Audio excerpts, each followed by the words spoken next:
China sends 19 nuclear bombers and fighter jets near Taiwan's air defense zone ELPLA to invade Taiwan.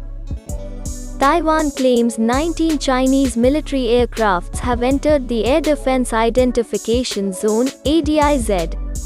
According to Taiwan, PLA's air force includes fighters and nuclear-capable bombers.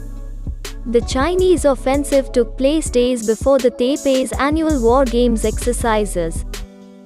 This is reportedly the largest incursion since June 15, when at least 28 Chinese aircrafts entered the ADIZ. Taiwan's defense ministry has said China has the capability to paralyze the island's defenses.